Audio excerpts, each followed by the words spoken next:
You never saw it coming.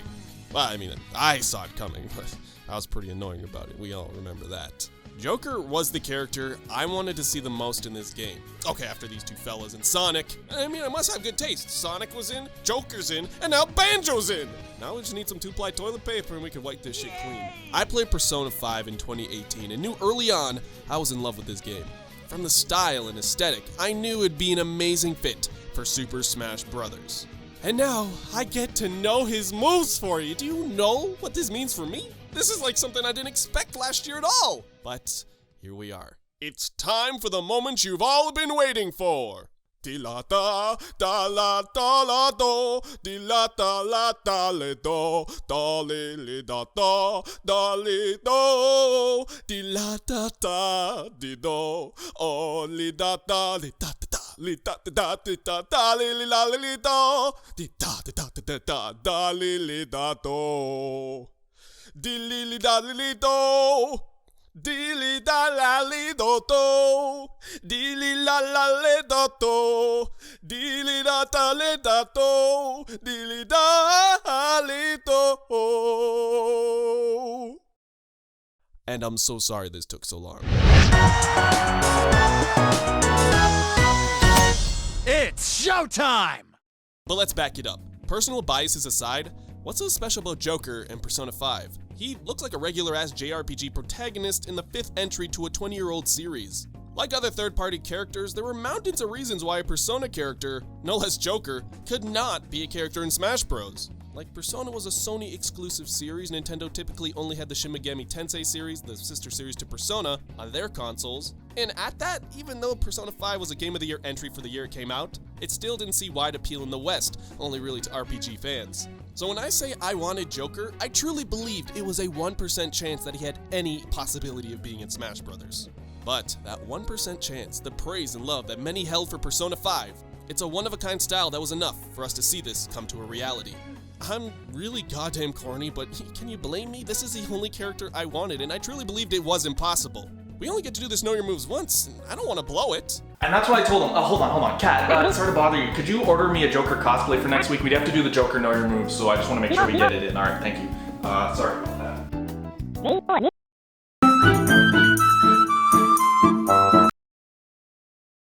I said I needed a Joker cosplay. Well, we're gonna make it work. Let's put a smile on that face. Joker, or rather the protagonist, or Ren Amamiya, or Akira Kurosu in Japanese, Joker is very much your silent protagonist. A character you can name, game, play the ball game, and go out with all dames. He's both great at everything, extremely charming, but has as much personality as a wet blanket. The main character is your average high school student that moved to Tokyo after being framed for a crime he didn't commit. Now you and him are newbies to Tokyo, figuring out the social politics that you just do not fit into. He's ostracized by peers and adults and set out as a misfit. In many ways, Joker being a wild card in Smash Bros. Very much fits how he's a wild card in his day-to-day life. It's only until the weirder elements of the Persona games take hold that Ren transforms into Joker of the Phantom Thieves. The Persona games' main theme involve personas, spirit-like stands that represent a character's willpower, a desire to rebel against the cruel circumstances they're in, and ultimately represent the purest forms of themselves. In Persona 5, characters physically awake to this power when they enter the cognitive world. It's gonna get a little confusing for those that don't know these games, but the game is split up to your school life and the battles of the RPGs. You see, the school life in Persona 5 and the battles of RPGs happen in two different but connected realms. The real world, which is self-explanatory, and the cognitive world, the world created from some distorted minds. The cognitive world is where personas are used for battle, as the heroes discover particularly powerful cognitive distortions created by Japan's worst criminals. It's actually incredibly hard to explain these games' plot while simultaneously not trying to spoil them. So if you're interested, I did a full video on why this game kicks ass and why it turned me, someone who hates RPGs, into a lover of this game. I guess in short, the heroes enter the mindscape of criminals, and instead of trying to handle justice in a world where all the scales seem to be tipped out of their favor, they force a change of heart onto evildoers and have them confess their crimes themselves. I think a lot of people connect with this, which is why the game was such a big success. However, the Joker in Smash mainly represents Joker, not so much the mundane school life in the other part of the Persona games. As much as Sakurai is tactful at representing all parts of a character's history, you have to admit it'd be pretty hard to include purchasing a TV, riding the train, studying for exams, and going on dates in Smash. But I believe the parts we see in Smash handsomely cater to fans while giving a basic idea of what you can expect from Persona 5 from people who may think, Joker! They had a Joker, but not the Batman? What? Stupid. Anyways, with that said, Persona 5 was critically acclaimed for its layered story, lovable characters, flawless soundtrack, beautiful visual design, and refined RPG gameplay. Its success is likely the only reason why Sakurai and Nintendo consider the character for Smash at all. From his stylish pose, the famous graphic design, and the music, Joker sets himself apart in Smash as more than just another anime character. Speaking of, I kinda wanna take a moment aside and fun fact you. Sakurai is quite fond of the Persona series, and Persona 5 for that matter. He's been a fan of the series since the first game on the PS1. It's hideous! Oh my goodness, if you ever feel like you're bad at something, just remember one day that you too could get to your Persona 5. Oh my god, that's Igor. And even when he was working hard on Smash Bros. For Wii U, he was managing to play through the game and clear all his confidants. Except Yusuke. He ran out of time. Sorry, buddy. But he did most of the game. And Persona 5 is a 100-hour game. How? And while it's his job first to represent newcomers as best as possible, I think the fact that he'd love to see Joker happen made Joker's inclusion all the more better. But we have a whole character to uncover, so let's look beneath the mask to uncover all the secrets and goodies hidden in Joker's moveset. We're really hamming this one up. Let's not waste any more time. His low to the ground run was taken from when he's spotted by shadows in palaces. You know, when the percentage goes up? Like zoinks! Since he's a thief, being out of sight is extremely important. Many of his moveset tools reflect this, such as his wall jump reflecting his ability to fling up walls in palaces, and his dodge and crouch reflecting the stealthing away he can do in palaces as well. And what better move for a thief than a grappling hook, his up special? Yeah, we do finally see this move in Persona 5 Royal's trailer, but Joker does not use the grappling hook in any part of Persona 5. Or so you'd think. It's one of those blink and you miss it references, but this was in Persona 5. But only as a nifty little menu transition. Whether or not it was from Royal or the menu or wherever Sakurai got it, I don't think they could have picked something better for a Phantom Thief to recover with. Back to the palaces, his dash attack is actually a direct reference to how he'd slip under laser in one palace specifically. But most of his normal attacks just reference his overall stylish nature. No real one-to-one references. I mean, come on, we're talking about a guy who constantly readjusts his glasses. Super smart guy, always with the glare. Hands in pocket, dodges chalk moving at the speed of light, and orders black coffee because he has guts. Joker's got that hot boy feel. He's always about the subtle swag. And while he isn't spinning his knife in the air within battle, I imagine if it wasn't turn-based, we'd see a lot more of this, like in the anime. But how about we give those shadows a kiss on the neck and reveal their true form? Let's talk about the moves derived from the RPG battles. So, I guess this is where half of your game is spent in Persona 5. The other half is spent with goils. First up, the sharper part of the moveset, Joker's knife. An integral part of his moveset that's represented in all of his physical attacks with his reverse grip and nonchalant stance. Because Smash Bros is a physical fighter, Joker had to stretch his legs and get moving instead of standing around waiting for his persona to attack. As mentioned, his blade is only used in his basic melee attack, which is the least damaging ability in battles. But it also doesn't cost any SP or health. It's also worth mentioning that, yes, while the knife is prevalent in the combat and much of Joker's promo art, it's also a huge symbol in Persona 5 being part of several areas of the UI, namely the calendar at the start of each day. One last thing on the knife is the attack smear. Joker sports his own slash effect different from any other character in Smash, which was carried over from the extremely stylish effects of Persona 5. From the battles to the UI, it's everywhere. This is likely why they used it in Joker's base moveset alongside physical attacks. This had many wonder why personas weren't integral to the moveset past Arsene, as in the games, this is not how characters battled. But this was likely because the protagonist had access to dozens of different varied personas, and having so many of those would be so confusing for beginners, let alone confusing just to understand Persona. Instead, they focus on Joker's awakened persona and the one that represents himself. A key little tidbit is Arsene is based off of Arsène Lupin, a gentleman thief written by Maurice Leblanc, which is a persona, and I know what you're thinking, the game, the characters, or the word. We're talking about the word persona, a characterization of something. Joker exudes the persona of a suave, firm, gentleman thief. And he also has a move called Gun. Merely an airsoft weapon when used in the cognitive world to resemble how a gun actually functions. It's not a real gun. It's not a real gun. Kirby is not holding a real gun. Persona 5's combat makes a striking first impression compared to its predecessors with the inclusion of the gun. Original. While it was included in the previous Persona games, it's used differently in Persona 5 as another physical attack that functions differently. In Palaces, you have limited ammunition that goes down after each shot, only refilling after you leave the dungeon. Which, if we take a look how it's used in Smash, we can see the aerial version actually interrupts aerial movement if you shoot it. Same can be said about the grounded version, but the aerial one's just more practical. And this goes even further. Upgrading a certain confidant in-game allows you to improve your gun skills so that you can critical hit enemies not weak to gun. If we factor this in, Joker utilizing his gun entirely either will hit the opponent where they don't flinch if Joker is too far, or will cause their movement to be interrupted. This is what I believe the Smash team's attempt was at showcasing that you can critical hit and down enemies later in the game. Of course, this move also showcases Joker's stylish aerial finesse and his ability to swiftly dodge and keep shooting. The final tidbit is this gun actually isn't a projectile and rather a physical attack, meaning that poor little Link with his shield can't protect himself because it's just actually a long disjointed hitbox. Who's getting tired of this newcomer bullshit? Ah shit, all this talking, our gauge is almost full. Persona! Yeah, this is not quite how personas are used. It's like the Wii Fit Trainer, I'll attack with yoga moves type of thing. Like how Mario uses a fireball even though he doesn't have the fire flower. It's a derivative of how it does appear, but not how it actually appears, so it can appear in Smash Bros. That makes a lot of sense. Arsene, for example, is not used fluidly like this in Persona, and he doesn't augment Joker's physical attacks like this. Rebel's Guard is totally unique as well, taking damage to build up a meter so you can use your personas. Not how it actually works. Yeah, you can guard and do this pose, but it wouldn't function like this at all. Like I said, he augments abilities. He makes your gun stronger so you can take some more shots that do more damage. He makes all of your physical attacks do an extra hit, basically. And he is mighty strong for some KOs. But in reality, the only way you can use some of the magic skills is with a persona. This brings us to our side special, based from the curse abilities in Persona 5. Iha!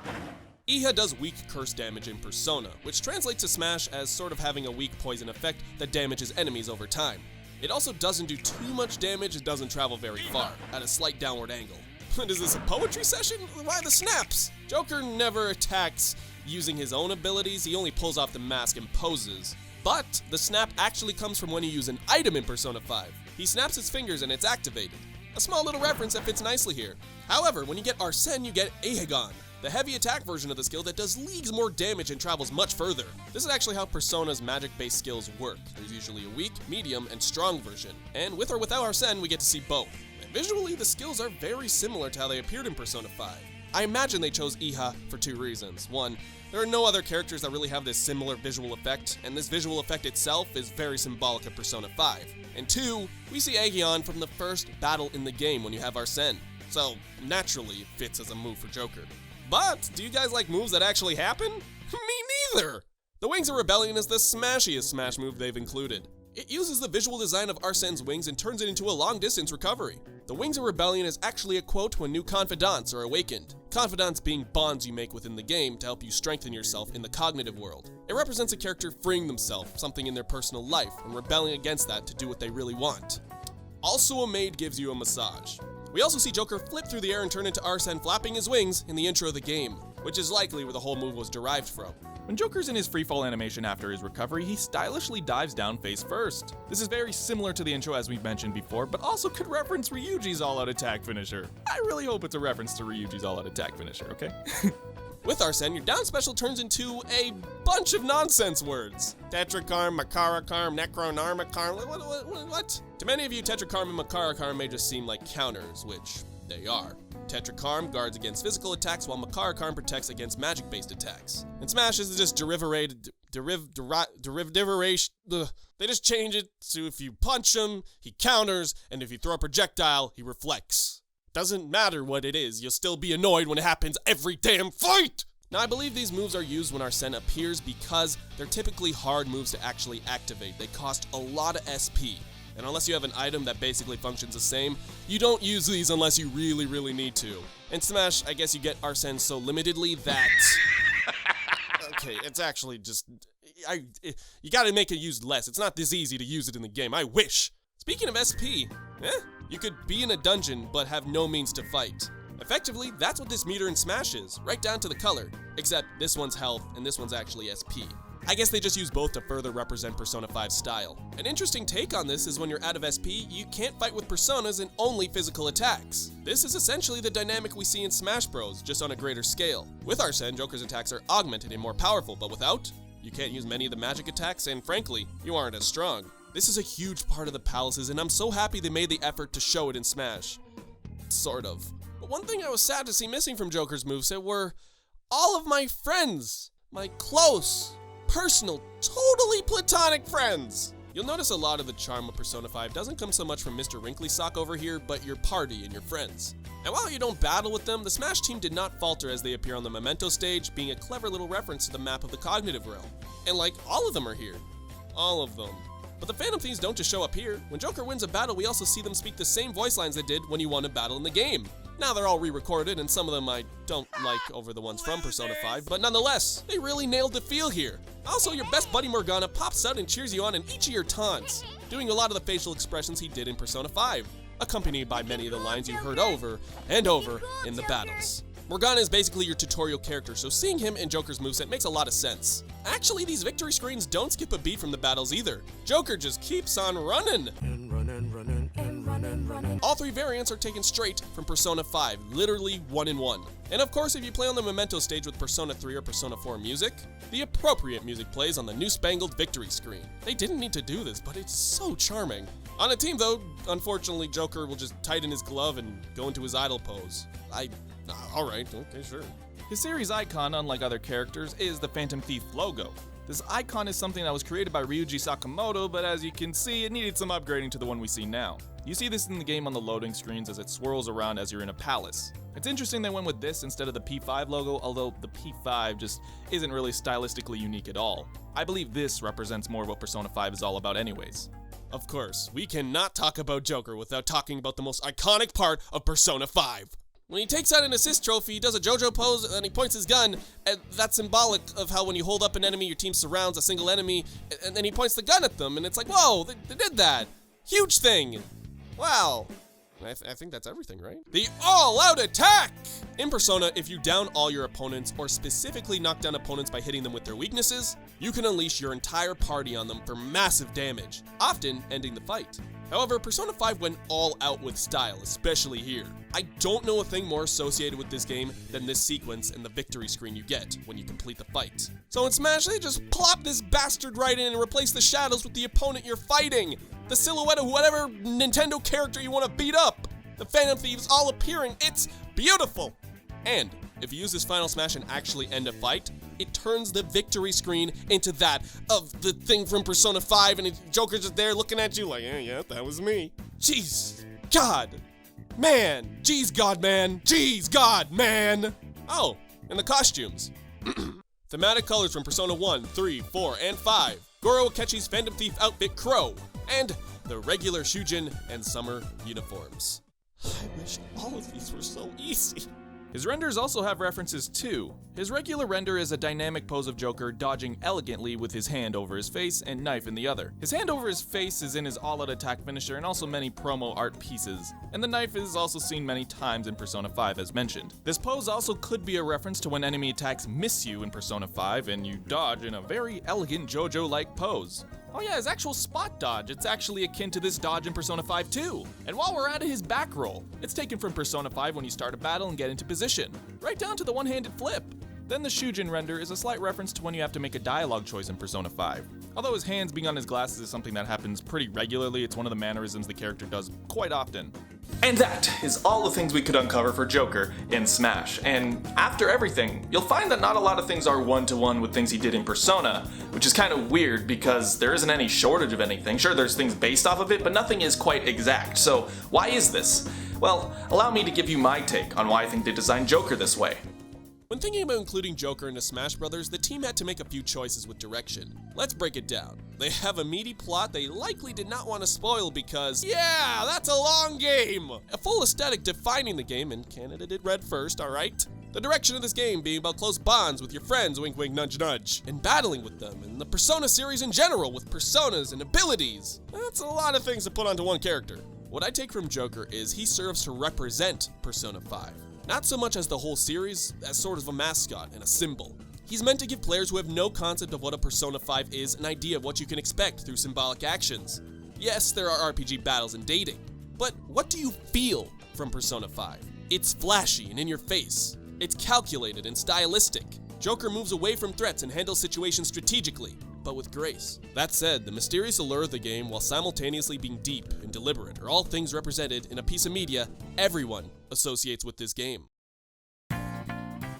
The intro basically coalesces the entire feel of Persona 5, and I have a feeling that they used it as the main inspiration for Joker's appearance in Smash Bros. I don't think it's an accident that his teaser trailer was in the style of the intro. His map being mementos, his moveset being very surface level, and a lot of the moves being made up. In a lot of ways, it reflects more of how he acts in the intro than how he acts in the main game. His run references the dab in the intro, his up aerial and flipping into Wings of Rebellion from the intro. And you can't forget all the flexible acrobatic attacks reflecting how he and the party move in the intro as well. Like, once you see this, it makes a lot of sense why in Smash he waves his hands in the air like he just does not care. Joker serves as an advertisement, and a super flashy one at that. He's meant to represent this feeling of Persona 5, the wake up, get out there, the energy that the game has, all before you even play it or understand what it is. And I believe they succeed at that while also packing in a ton of references from the game. Another thing I wanted to go into is, why did they represent Arsene and the act of summoning personas as they did? Rebel's Guard is nowhere close to how you summon personas. Or is it? When one awakens their persona in the game, it's usually after they've been through hardship, whether physical, mental, or emotional. And their persona awakens when they rid themselves of their fears and finally decide to fight. This goes back to Joker being accused of a crime and being ostracized for basically doing the right thing. It's only until he's beat up and told he's garbage that he awakens to his rebellious spirit, Arsene. In Smash Bros., though a bit on the nose, Joker sustains damage until Arsene appears.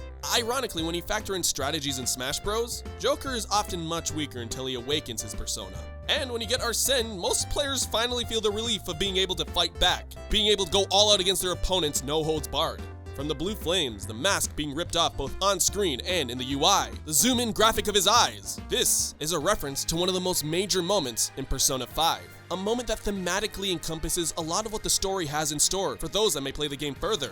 Altogether, Joker is the gentleman thief that is both swift and stylish. He's tough to hit and tricky, while simultaneously being able to dish out against foes using his facade to fight against hardship. His persona. It's pretty cool that they were able to pack this much into Joker without spoiling anything. Like I said, they didn't really want to spoil anything major within the game, or at least as much as the main game spoils itself. Mementos is just right here. To an outsider, it's just making your eyes bleed, but this is not a small detail within the game.